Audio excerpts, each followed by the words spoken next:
सभी प्यारे बच्चों को नमस्कार। तो इस वीडियो में क्लास 12th मैथ प्रश्नावली 4.4 कराने वाला हूँ। यदि आपने इससे पहले के वीडियो नहीं देखे हैं तो उन सभी वीडियो का लिंक इस वीडियो के डिस्क्रिप्शन बॉक्स में दे देंगे, तो वहां जाके आप देख सकते हो। तो प्रश्नावली को शुरू करने से पहले जो इसका बेसिक कॉन्सेप्ट है पहले वो देख लीजिए आप। तो उपसारणिक, उपसारणिक अर्थात माइनर्स। इसके बाद सहगुणनखंड या सहखंड यानी को फैक्टर, यहाँ पे डैश लगा हुआ है, को फैक्टर। और ये हमारा एक सारणिक है। ठीक है, देखो प्रत्येक सारणिक एक वर्ग आबी होता है, ये चीज ध्यान रखना। अब इसके बाद हमें क्या क्या याद करना, उपसारणिक को एम से लिखेंगे और सहखंड को एफ से लिखेंगे। तो इसको थोड़ा साइड पे लगाते हैं। अब यहाँ पे देख लीजिए, तो प्रश्न नंबर पहला हमारा निम्नलिखित सारणिकों के अवयवों के उपसारणिक एवं सहखंड लिखिए। तो ये तो है हमारा प्रश्न पहला। तो यहाँ पे सबसे पहले लिखना है हमें, ये 11 होता है, ये 12 और ये 21 और ये 22 होता है। तो यहाँ पर लिखेंगे 11 का उपसारणिक,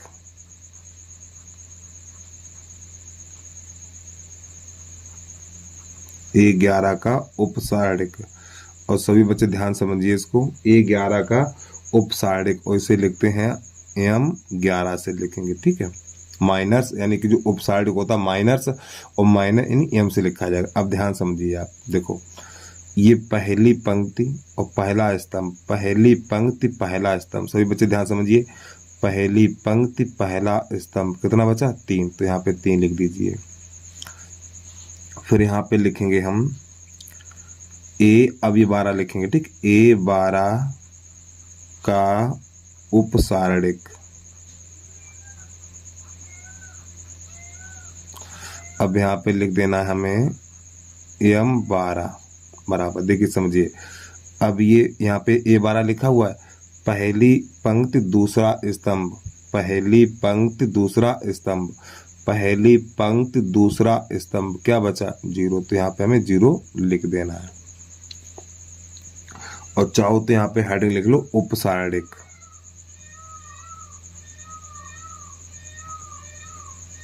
ठीक, ऐसे करके लिख लिया करो। आगे समझिए, अब यहाँ पे 21, ठीक, यानी कि A21 का उपसारणिक। अब यहाँ पे लिखेंगे M21। अब समझिए, तो देखो ये होती है हमारी यानी कि दूसरी पंक्ति पहला स्तंभ, दूसरी पंक्ति पहला स्तंभ। तो देखिए ये दूसरी पंक्ति, ये दूसरी पंक्ति और पहला स्तंभ कितना बचा, -4 बचा, ऐसे करके। A22 का उपसारणिक,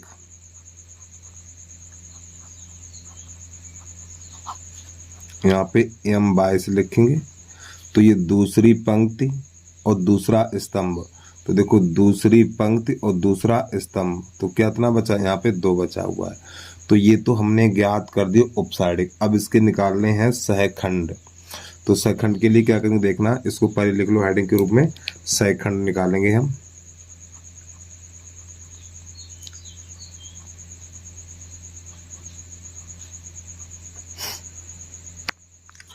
तो यहाँ पे लिखेंगे सबसे पहले हम A11 का सहखंड,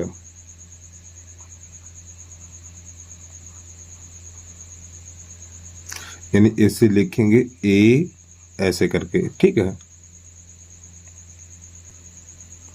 पहले इनको थोड़ा लिख लें फिर आपको बता रहे हैं। ठीक है, फिर A12 का सहखंड, इसे लिखेंगे A12 बराबर। फिर यहाँ पर लिखेंगे हम A21 का सहखंड, A21, A22 का सहखंड। अब यहाँ पर लिखेंगे 22। अब देखिए प्यारे बच्चों, पहले प्रश्न में आपको मैंने हिंदी लिख के दिखाई, अब यहाँ पर हिंदी नहीं लिखेंगे, ठीक। हम क्या लिखेंगे, M11 लिखेंगे, M12, इस प्रकार इसको लिखना है हमें, ठीक। इस प्रकार सहखंडज में ये लिखना। अब देखिए जरा ध्यान से सहखंडज कैसे निकालते हैं। तो ये उपसारिक आपको समझ में आ गए होंगे। अब हमें करना क्या है, देखिए यहाँ पे इन दोनों को पंक्ति और स्तंभों को जोड़ना है, पंक्ति और स्तंभों को जोड़ना है। जब पंक्ति और स्तंभ को जोड़ेंगे, अगर हमें सम मिलता है, अगर हमें सम मिलता है तो चिन्ह में कोई परिवर्तन नहीं होगा। अगर मैं यहाँ पर हमें सम मिलता है, देखिए ऐसे यहाँ पे लिख दूं मैं, क्या करेंगे, पंक्ति और स्तंभ को जोड़ेंगे, ठीक है, पंक्ति प्लस स्तंभ। जब इनको जोड़ेंगे, अगर हमें सम मिलता है तो चिन्ह में कोई परिवर्तन नहीं होगा, ठीक है, कोई चिन्ह में कोई परिवर्तन नहीं होगा। जब पंक्ति और स्तंभ को जोड़ते हैं, पंक्ति और स्तंभ को जोड़ते हैं और संख्या विषम मिलती है, संख्या विषम मिलती है, तो चिन्ह यानी चिन्ह बदल देते हैं, चिन्ह बदल जाता है, ठीक है। जब हम पंक्ति स्तंभ को जोड़ेंगे, अगर सम प्राप्त होता है तो चिन्ह में कोई परिवर्तन नहीं होगा। जब पंक्ति और स्तंभ को जोड़ेंगे और जोड़ने पर विषम प्राप्त होता है तो चिन्ह बदल जाता है। समझिए, चलिए ध्यान से आ जाइए इधर। देखो यहाँ पर क्या करना है, देखो इन दोनों को जोड़िए, एक और एक दो, एक यानी पंक्ति और स्तंभ को जोड़िए, एक और एक दो, दो क्या है, सम है, तो इसमें चिन्ह में कोई परिवर्तन नहीं होगा। और जो जीरो होता है ना, ये धनात्मक होता है ना, ऋणात्मक होता है, जीरो को जीरो ही लिख दिया जाएगा।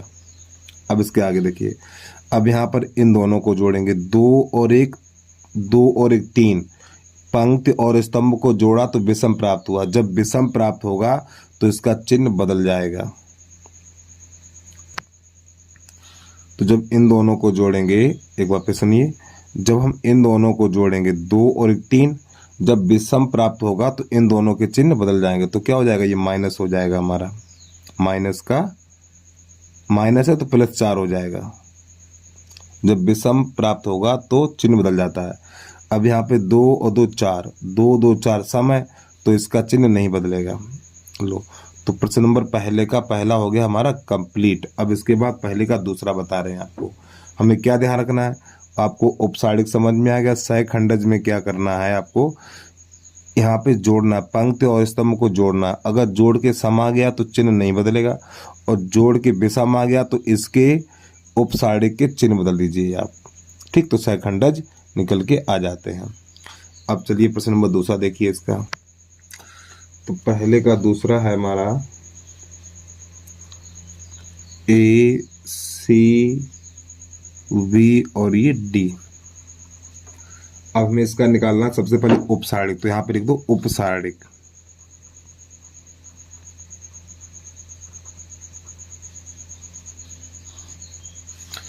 जब उपसारिक लिखेंगे तो यहाँ पे लिखेंगे M11 बराबर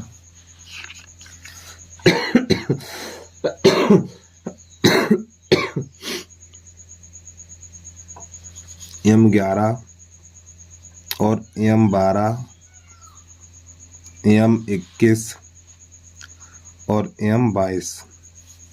सभी बच्चे ध्यान समझिए।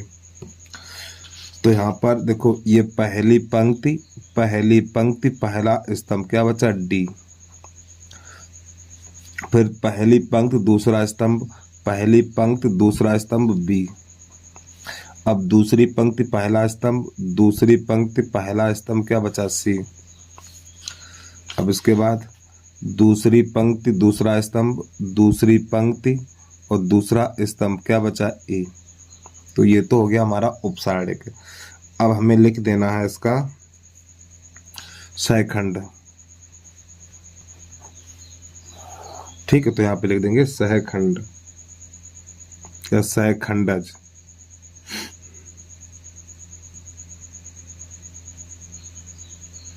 चलिए, तो सहखंडज को लिखेंगे यहाँ पर हम A11 A12,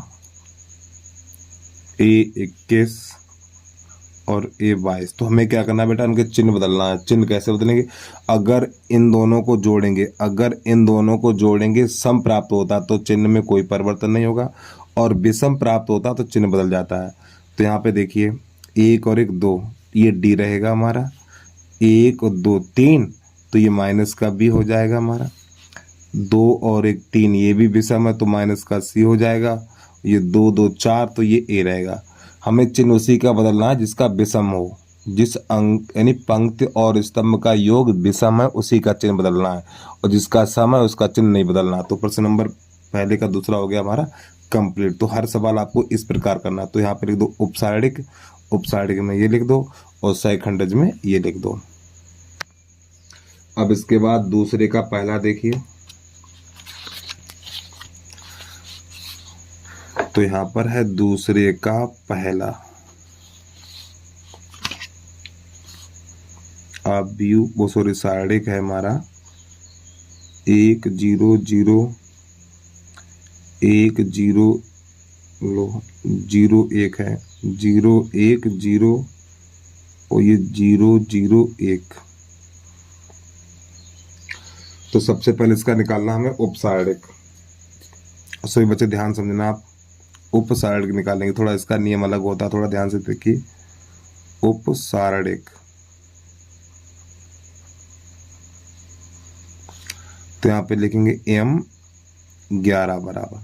तो देखो प्यारे बच्चों, पहली पंक्ति और पहला स्तंभ, देखो ये चीज ऐसे करके, तो एक एक इसका इसमें और इसका इसमें, तो 1 माइनस, अरे भैया इसका इसमें करेंगे 1 1 अनेक और 0, तो बराबर क्या आएगा, 1 आएगा। अब यहाँ पे लिखेंगे M12 बराबर M12। तो देखो पहली पंक्ति दूसरा स्तंभ, ये कटेगा और ये कटेगा, तो इसका इसमें करेंगे 0, इसका इसमें करेंगे 0, तो सीधा डायरेक्ट 0 लिखिए। अब लिखेंगे M13। अब ये पहली पंक्ति तीसरा स्तंभ, तो इसका इसमें करेंगे 0, इसका इसमें करेंगे 0, यहाँ पर 1 है ये, तो ये भी 0 हो जाएगा। ठीक, अब इसके बाद M21 लिखेंगे, M21। तो देखो ये दूसरी पंक्ति और पहला स्तंभ कटेगा, दूसरी पंक्ति पहला स्तंभ कटेगा, तो 1 यानी 1 का इसमें करेंगे 0 और 0 का 1 में करेंगे 0। तो अब लिखेंगे M22, दूसरी पंक्ति दूसरा स्तंभ। देखो दूसरी पंक्ति और दूसरा स्तंभ, तो हमारे पास क्या क्या बचे, एक ये बचा, एक ये और एक ये और एक ये। एक बार पे समझिए, दूसरी पंक्ति और दूसरा स्तंभ, तो यहाँ पे क्या क्या बचा हमारा, ध्यान समझिए यार, दूसरी पंक्ति और पहला स्तंभ, तो 1 1 1 और 0 का 0 में करेंगे 0, तो यह आएगा 1 माइनस 0 बराबर 1। अब यहाँ पे लिख देना है हमें M23। चलिए इसको समझिए। अब यहाँ पे लिखना है M23 से दूसरी पंक्ति तीसरा स्तंभ, तो देखो दूसरी पंक्ति और तीसरा स्तंभ। तो प्यारे बच्चों आपको खुद थोड़ा ध्यान से समझिए क्या क्या बचा हुआ है, दूसरी पंक्ति और ये दूसरा स्तंभ, तो ये दो, ये वाले दो अवयव और ये, तो 0 का 1 में करेंगे 0 और 0 का 0 में करेंगे 0 हो जाएगा हमारा। अब यहाँ पे लिखेंगे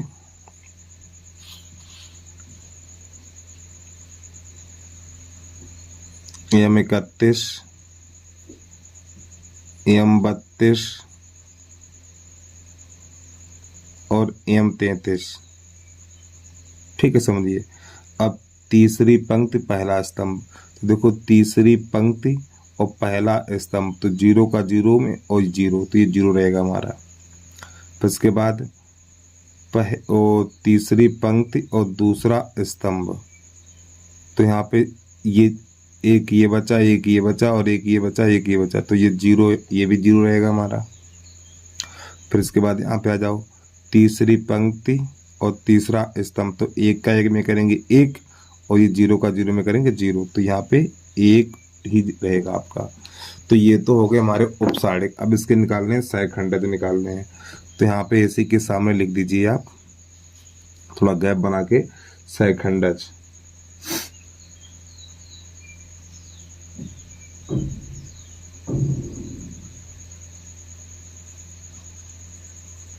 चलिए समझिए सहखंडज कैसे लिखते हैं।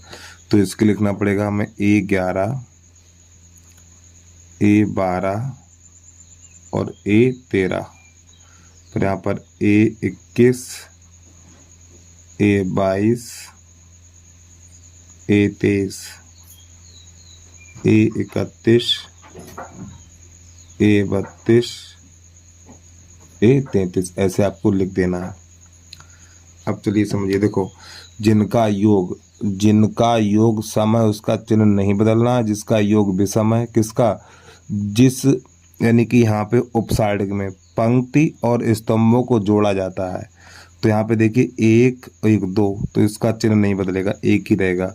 और बाकी 0 0 को ऐसे लिख दो, इस 0 को ऐसे लिख दो। अब यहाँ पे 2 2 4 होगा, इसमें 0 नहीं बदलेगा, यानी इसका चिन्ह नहीं बदलेगा। यहाँ पे इसको 0 लिखिए। अब इसको भी 0 लिख दो, इसको भी 0 लिख दो, क्योंकि 0 में प्लस माइनस होता ही नहीं है। 0 ना प्लस का होता ना माइनस का होता है। अब यहाँ पे देखिए 3 3 6, 3 3 6 सम है, तो इसका चिन्ह नहीं बदलेगा। चिन्ह हमें उसी का बदलना है जिसका जोड़ विषम हो। 3 3 6, 6 संख्या सम है, तो इसका चिन्ह नहीं बदलना। तो ये हो गया, ये होगी इसकी उपसारिक और ये इसके हो गए सहखंडज। तो उम्मीद आपको समझ में आ गया होगा भाई। तो इस प्रकार आपको सवाल करना, और हिंदी आपको बिल्कुल नहीं लिखनी है। तो हिंदी अगर लिखना चाहो तो लिख सकते हो, पहले प्रश्न में मैंने आपको हिंदी लिखना बता दिया है। नहीं तो इसमें बहुत समय लगेगा, हिंदी लिखते रहेंगे आप।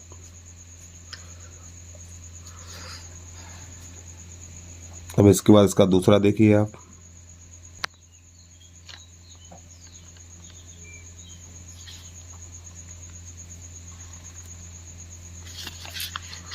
दूसरे का दूसरे में दिया हुआ है 1 0 4 3 5 -1, फिर यहाँ पर हमारा 0 1 2। तो सबसे पहले निकालना है इसका उपसारणिक। क्या निकालना? उपसारणिक। सभी बच्चे ध्यान समझिए, उपसारणिक।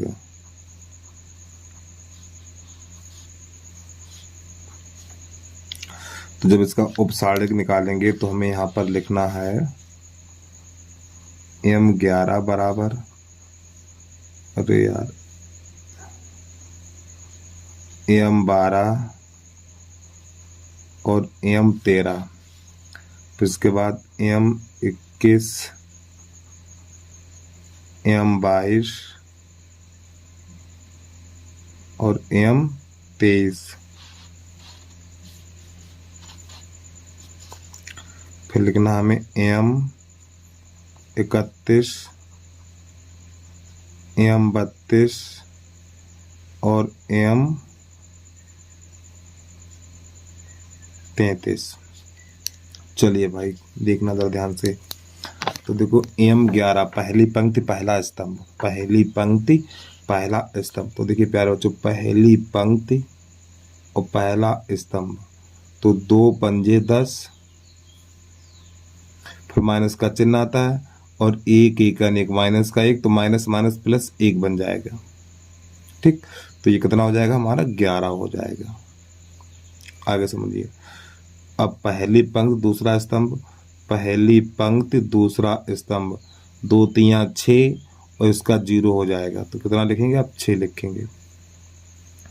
अब तीसरी पंक्ति, वो पहली पंक्ति तीसरा स्तंभ, पहली पंक्ति और तीसरा स्तंभ, तो 3 1 3 और 5 का 0 में करेंगे, 0 हो जाएगा ये, तो बचेगा 3।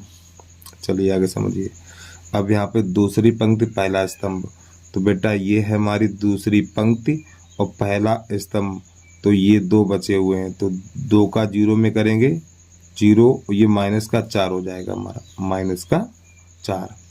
फिर दूसरी पंक्ति और ये दूसरा स्तंभ, तो 2 1 2 और इसका इसमें करेंगे 0 हो जाएगा, तो ये 2 रहेगा हमारा।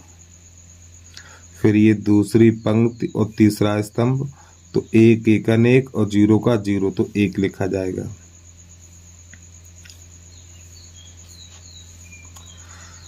अब यहाँ पर तीसरी पंक्ति पहला स्तंभ, तो देखो ये हमारी तीसरी पंक्ति है और ये पहला स्तंभ है, तो इसका 0 में करेंगे 0 और इसका इसमें करेंगे 20, तो माइनस का 20 हो जाएगा।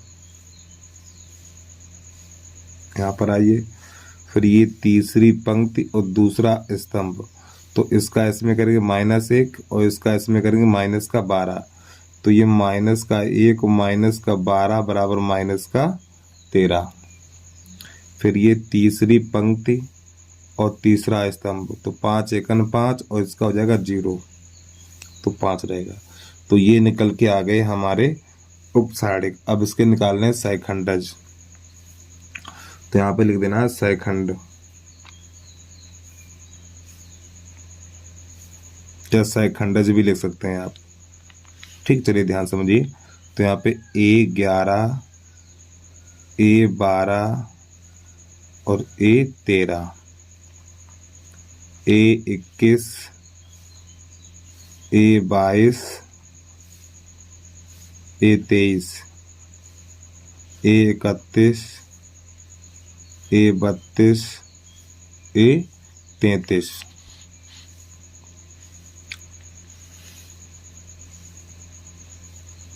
ठीक है। अब देखो, जिसका योग सम होगा उसका चिन्ह नहीं बदला जाएगा, और जिसका योग विषम होगा तो उसका चिन्ह बदला जाएगा। 1 और 1 2, तो ये 11 ही रहेगा हमारा। 2 और 1 3, 3 हो गया। 1 और 2 यानी पंक्ति और स्तंभ को जोड़ा, तो जिसका जोड़ कितना हो गया 3 हो गया, तो ये माइनस का 6 लिखेंगे आप। अब यहाँ पे 3 और 1 4, तो ये 3 ही रहेगा। 3 और 1 4 सम है ना, 4 कैसा सम है, तो ये 3 ही रहेगा। 2 और 1 3, तो ये -4 है, तो प्लस का 4 हो जाएगा। 2 2 4 है, सम है, तो ये 2 ही रहेगा हमारा। 2 और 3 5 है, विषम है, तो ये -1 हो जाएगा। 2 3 और 1 4, तो ये माइनस का 22 ही रहेगा हमारा। 2 3 2 5, तो ये प्लस का 13 हो जाएगा। 3 3 6, तो ये हमारा 5 ही रहेगा। बोलो बेटा, तो ये हो गया प्रश्न नंबर हमारा दूसरे का दूसरा। तो उम्मीद है आपको समझ में आ गया होगा भाई। तो इस प्रकार आपको ये सभी प्रश्न करने हैं। अब इसके बाद प्रश्न नंबर है हमारा तीसरा, दूसरी पंक्ति के अवयवों के सहखंडों का प्रयोग करके इसका मान ज्ञात कीजिए। चलिए जल्दी से नोट करिए, प्रश्न नंबर 3 देखिए। तो प्रश्न नंबर 3 हमारा, दूसरी पंक्ति के अवयवों के सहखंडों का प्रयोग करके मान ज्ञात कीजिए। तो यहाँ पे दूसरी पंक्ति, तो यहाँ पे ये हमारी दूसरी पंक्ति है, यहाँ पर ये हमारी है दूसरी पंक्ति। तो यहाँ पे लिखेंगे हम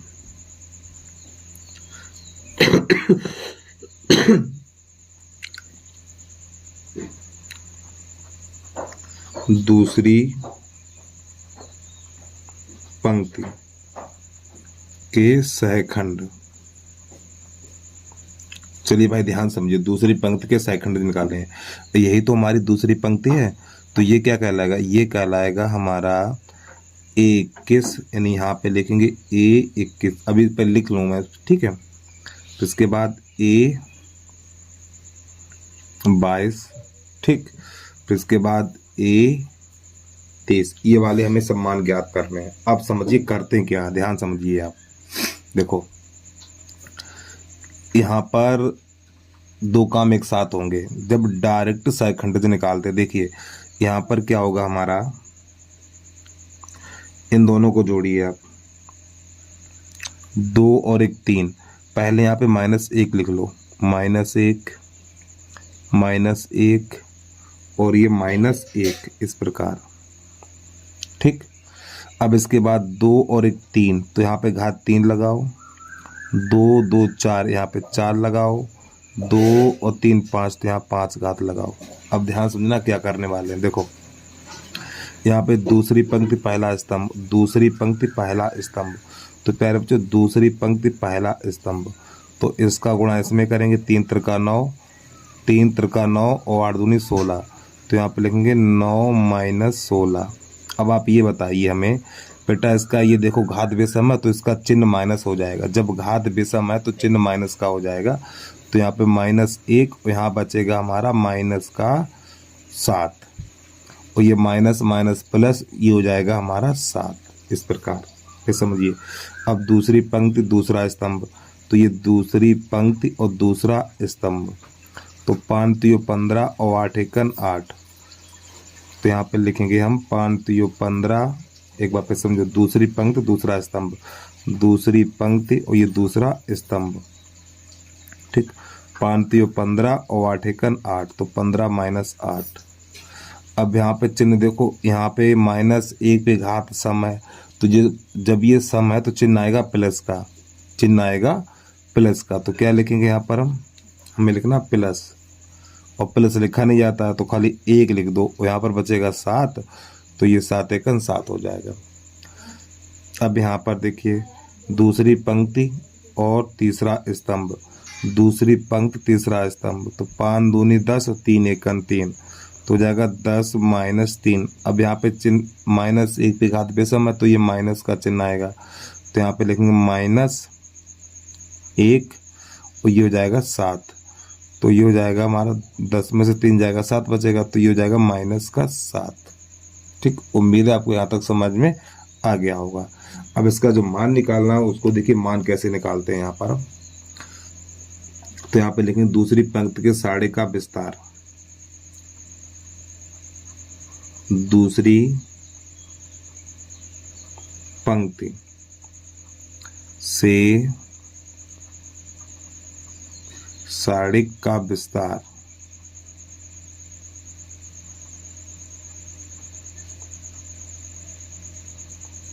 करने पर, तो यहाँ पे लिखना है मोड ए बराबर, देखिए ध्यान समझिए, क्या लिखा, दूसरी पंक्ति में साड़े का विस्तार करने पर।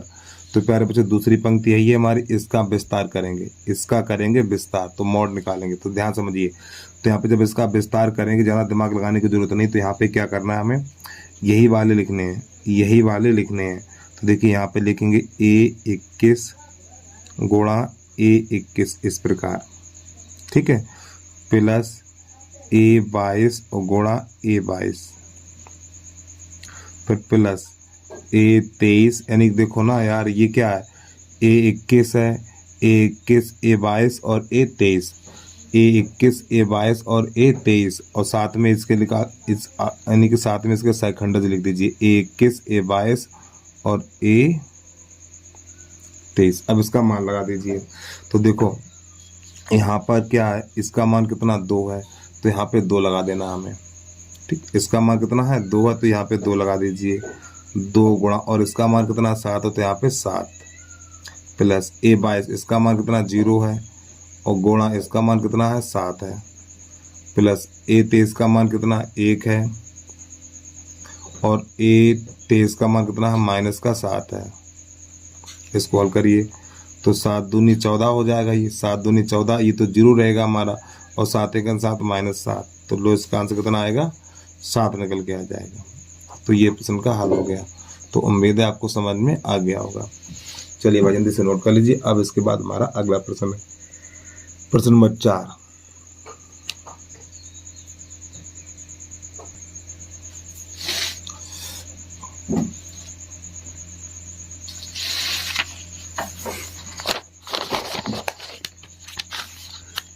तो यहाँ पर प्रश्न नंबर 4 जो है हमारा क्या कह रहा है, तीसरी स्तंभ के अवयवों के सहगुणनखंडों का प्रयोग करके, ठीक है। तो यहाँ पे चाहे डेल्टा बना लो चाहे 1 2 कोई दिक्कत नहीं है, लेकिन हम तो ए से लिखते हैं। तो यहाँ पर है हमारा 1x y z, 1 y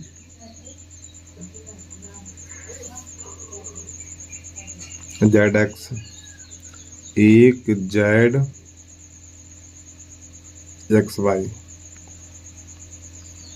ठीक। और प्रश्न तो आपने देख लिया। तीसरे स्तंभ यहाँ पे लिखा हुआ, तो यहाँ पे लिखेंगे C3 या तीसरे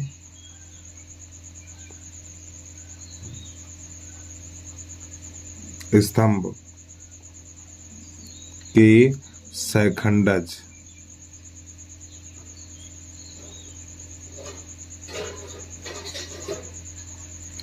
तीसरे स्तंभ के सहखंडज। चलिए भाई ध्यान समझिए। तो यहाँ पे तीसरा स्तंभ कौन सा है? ये रहा हमारा तीसरा स्तंभ, इसके सहखंडज लिखने हैं। तो यहाँ पे ये वाले कौन से अवयव कहलाते हैं? ये वाले क्या कहलाएंगे? अरे भैया A13, A23 और A33, इसका मान ज्ञात करना है। तो यहाँ पे लिखना पहले A13, A23 और A33, -1 -1 -1। अब देखो यहाँ पे घात कैसी है? 3 और 1 4, 3 और 1 4, तो यहाँ पे 4 लगा दीजिए। 3 और 2 5, तो यहाँ 5 लगा लीजिए। 3 3 6 लगा लीजिए। अब समझिए, तो यहाँ पे पहली पंक्ति तीसरा स्तंभ, पहली पंक्ति तीसरा स्तंभ, यानी क्या करना? पहली पंक्ति और तीसरा स्तंभ ये चला जाएगा हमारा। तो इसका गुणा इसमें करेंगे और इसका इसमें करेंगे। जब इसका इसमें करेंगे तो ये हो जाएगा हमारा Z माइनस बाई। ठीक है। अब थोड़ा यहाँ पे देखिए, घात सम है तो चिन्ह प्लस हो जाएगा, तो ये Z माइनस बाई ही रहेगा हमारा। अब आगे समझिए यहाँ पर। अब ये पहली दूसरी पंक्ति और तीसरा स्तंभ, तो देखो दूसरी पंक्ति और ये तीसरा स्तंभ, तो Z का एक में करेंगे, इसका इसमें करेंगे, तो Z माइनस एक्स हो जाएगा। Z minus x. अब यहाँ पे देखिए घात विषम है ना, जब घात विषम है तो आपको लिखना -1 और Z माइनस एक्स। अब क्या होगा बेटा? इसका चिन्ह बदलेगा, तो ये संख्या माइनस के प्लस हो जाएगी और ये माइनस के तो प्लस हो जाएगी और प्लस के तो माइनस हो जाएगी। x माइनस जेड, ऐसे करके। चलिए और समझिए। तीसरी पंक्ति तीसरा स्तंभ, तो ये तीसरी पंक्ति और ये तीसरा स्तंभ, तो इसका इसमें इसका इसमें, तो y माइनस एक्स। अब यहाँ पे घात सम है तो इसका चिन्ह नहीं बदलेगा, तो y माइनस एक्स ही रहेगा हमारा। ठीक है, चलिए समझिए। अब इसका विस्तार करेंगे तो यहाँ पे लिखेंगे नई लाइन से हम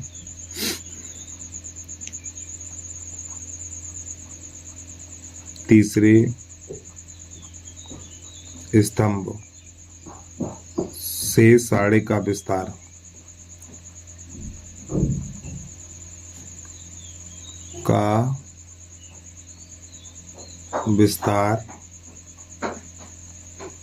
करने पर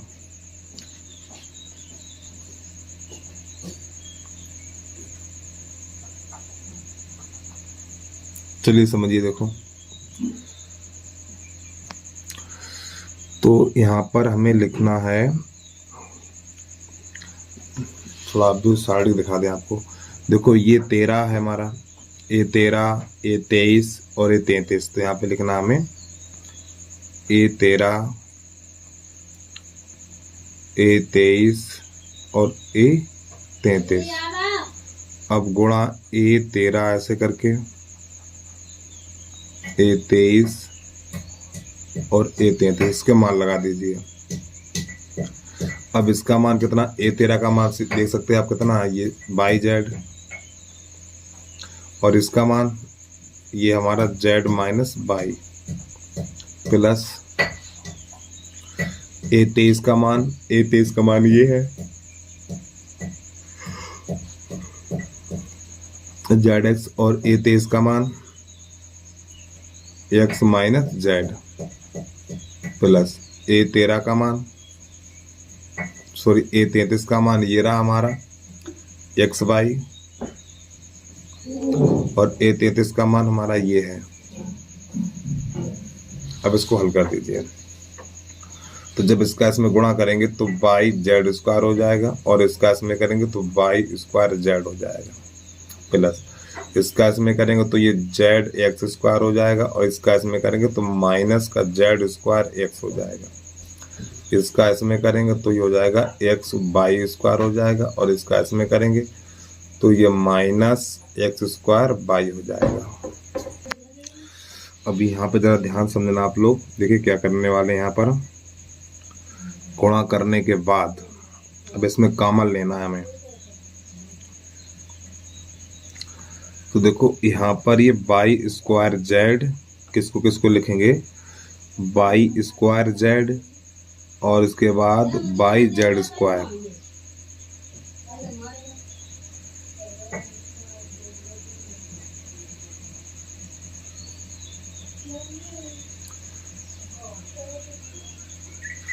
यहाँ पे हमें ढूंढ के लिखना पड़ेगा।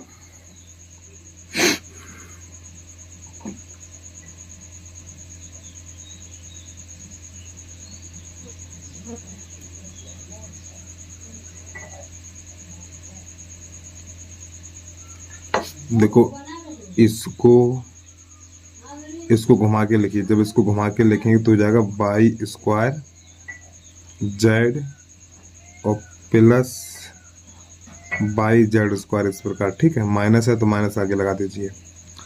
अब इसके बाद हम लिखेंगे एक्स बाई स्क्वायर, एक इसको और फिर लिखना है हमें एक यानी एक्स बाई स्क्वायर, फिर इसको इन दोनों को पास पास लिखना है तो प्लस एक्स बाई स्क्वायर और माइनस जेड स्क्वायर एक्स, इस प्रकार। फिर इसके बाद हमें लिखना है, अब कौन कौन से बचे हैं, ये दो बचे हैं, ये वाले दो बचे, तो पहले इसको लिख लो आगे माइनस वाले को। तो माइनस का एक्स स्क्वायर बाई और ये बच्चा हमारा प्लस जेड एक्स स्क्वायर, इस प्रकार। अब यहाँ से हम क्या करेंगे, इसमें से हम माइनस कॉमन ले लेंगे, इसमें से माइनस का बाई जेड कॉमन लेंगे। तो जैसे ही बाई जेड कॉमन लेंगे तो यहाँ पर बचेगा बाई माइनस जेड। जब बाई जेड कॉमन लेंगे तो बाई माइनस जेड बचेगा। अब इसमें से कॉमन लेंगे हम एक्स, जब इसमें से एक्स कॉमन लेंगे तो by square minus Z square हो जाएगा। अब यहाँ पर हम क्या करने वाले हैं, यहाँ से माइनस का कॉमन लेंगे हम बाई माइनस, हाँ इसमें से माइनस कॉमन लेंगे और कॉमन क्या मिलेगा, एक्स स्क्वायर कॉमन मिलेगा यहाँ से हमें। ठीक है, तो ये बन जाएगा हमारा, यार कुछ गलत हो गया, हाँ ठीक समझिए, जब इसमें एक्स स्क्वायर कॉमन ले जब स्क्वायर कॉमन लेंगे तो यहाँ पर बचेगा हमारा बाई माइनस जेड, इस प्रकार। By Z by minus Z plus x, अब इसको एक बार प्लस एक बार माइनस लिख सकते हैं, बाई प्लस जेड और बाई माइनस जेड, इस प्रकार। माइनस एक्स स्क्वायर और बाई माइनस जेड। ठीक, अब यहाँ से इन सब में देखो पदों की संख्या 3 है, 1 2 3। अब इन तीनों पदों में बाई माइनस जेड और बाई माइनस जेड कॉमन मिल रहा है, तो यहाँ पे बाई माइनस जेड इस प्रकार लिख लेंगे। अब यहाँ पे जो बचा हुआ है माइनस का बाई जेड और प्लस का एक्स बाई प्लस जेड और माइनस का एक्स स्क्वायर, कितना। अब इसका अंदर गुणा कर देंगे तो बाई माइनस जेड, तो ये बन जाएगा हमारा माइनस का बाई जेड, अंदर गुणा करिए तो ये बन जाएगा एक्स बाई। ठीक, और इसका इसमें करेंगे तो प्लस एक्स जेड और माइनस एक्स स्क्वायर, इतना। अब यहाँ से हम क्या करें, इन दोनों में से अगर हम इन दोनों में से बाई का माइनस बाई कॉमन लेते हैं तो जेड माइनस एक्स, हाँ सही है, तो बाई माइनस जेड। तो अब यहाँ पर क्या करें, माइनस का बाई कॉमन ले लो, और जब यहाँ से माइनस का बाई कॉमन लेंगे, या फिर एक काम करो, हाँ है तो सही, कुछ ऐसा करो कमाल। यहाँ से माइनस का बाई कॉमन लेंगे हम।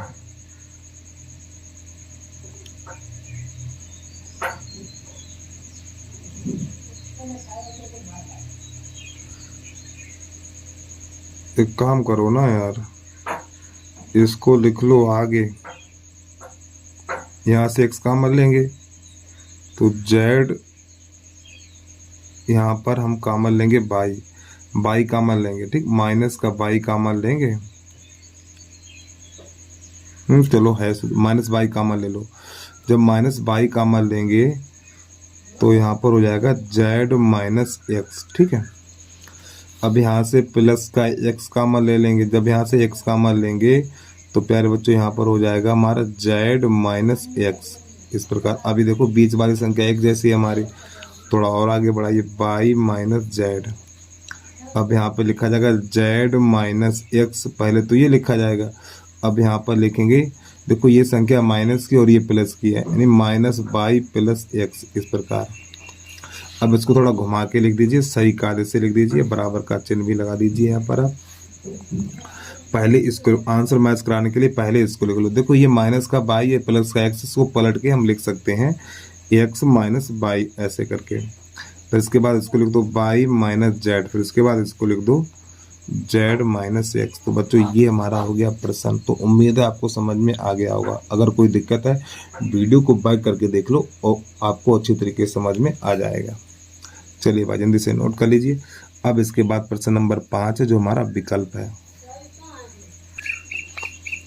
तो प्रश्न नंबर 5 है, ये हमारा एक सारणी दिया हुआ है, तो इसका विस्तार निम्न में से कौन सा विस्तार हो सकता है। देखो यहाँ पे जब भी ध्यान रखना, देखो A11 A31 ये कभी नहीं होगा, A21 और A11 ये भी कभी नहीं होगा, A11 यहाँ तक ठीक है, A12 A21 गलत हो गया, ये गलत। पंक्ति और स्तंभों की संख्या समान होनी चाहिए। तो देखो A11 A11, A21 A21, A31 A31, तो ये वाला विकल्प हमारा सही हो जाएगा, ठीक। अब यहाँ पर आपको ये भी पता होना चाहिए किसके सापेक्ष विस्तार हुआ है ये, ठीक है। यहाँ पर ये किसके सापेक्ष विस्तार हुआ है, देखो प्यारे बच्चों, यहाँ पर 1 11, फिर इसके बाद 21 और उसके बाद 31। तो इसका जो प्रसार हुआ है पहले स्तंभ के सापेक्ष हुआ है। किसके सापेक्ष हुआ है? पहले स्तंभ के सापेक्ष, ठीक है। चलिए तो बस आज के लिए इतना ही। तो भैया वीडियो अच्छा लगा है तो यूट्यूब चैनल को सब्सक्राइब करके वीडियो को लाइक कर लीजिए और कमेंट में आप ज़रूर बताना कि वीडियो कैसा लगा है। तो बस आज के लिए इतना ही। जय हिंद, जय भारत।